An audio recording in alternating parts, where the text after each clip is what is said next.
বিসমিল্লাহির রহমানির রহিম। আসসালামু আলাইকুম রহমতুল্লাহ।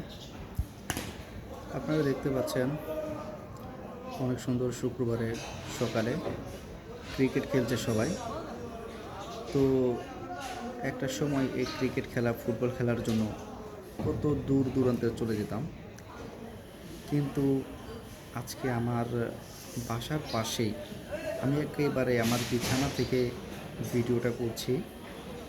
কিন্তু মনে চায় না তা না, মনে চায় আমি গিয়ে তাদের সাথে সামিল হই, কিন্তু সাধ্য থাকলেও সাধ্য নেই। পরিস্থিতির শিকার অনেকটা বলা চলে। উফ শিট! সে যেভাবে আমার মতো গোয়ারি হাঁকিয়েছে, মানে আমাদের এলাকায় বলা আর কি গোয়া, বল লাগলে বাউন্ডারি বাইরে। তার খেলাটা দেখে নিয়ে একটু পরে কথা বলতেছি। তার খেলাটা দেখে খুব হাসি পাচ্ছে। এখানে হচ্ছে শর্ট পিচ খেলা হচ্ছে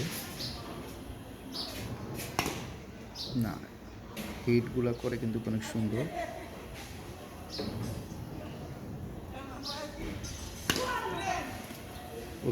তাদের এখানে যতজন খেলতেছে কেউ ট্রেনিং প্রাপ্ত না।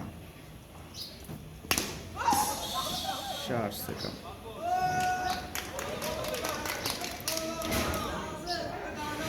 তো যে একজন দাড়ি টুপি পাঞ্জাবি পায়জামা পরা একজন লোক, উনিও খেলতেছে। এই বয়সের মানুষরা যখন এই ইয়ং জেনারেশনের সাথে খেলতে নামে, আসলেই মুহূর্তটা অন্যরকম হয়ে যায়। দুজন লোক আছে, পায়জামা পরা, সেন্ডু গেঞ্জি পরা একজন, আর এই যে এখন বল করতে যাচ্ছে একজন পাঞ্জাবি টুপি পরা। ওই এমন বল দিছে, বল ব্যাটসম্যানের কাছে পৌঁছাতে অনেক কষ্ট হয়ে গেছে। যাই হোক, যেটা বলতেছিলাম, পরিস্থিতির শিকার। তো এখন খেলতে মনে চায় ক্রিকেট, ফুটবল, কিন্তু পরিস্থিতি হয়ে ওঠে না, বা কথায় পরিস্থিতির শিকার বলা চলে। খুব মিস করতেছি খেলাধুলাগুলোকে। যারা যারা আমার মতো এরকম খেলাপ্রেমী ছিলেন, খেলাপ্রেমী আছেন, তারা অবশ্যই সাড়া দিয়ে যাবেন। সবাই আসলে খেলাধুলা করা জরুরি, খেলাধুলা করা প্রয়োজন শরীর স্বাস্থ্য ঠিক থাকার জন্য, মন ভালো থাকার জন্য। সবাই ভালো থাকবেন, সুস্থ থাকবেন।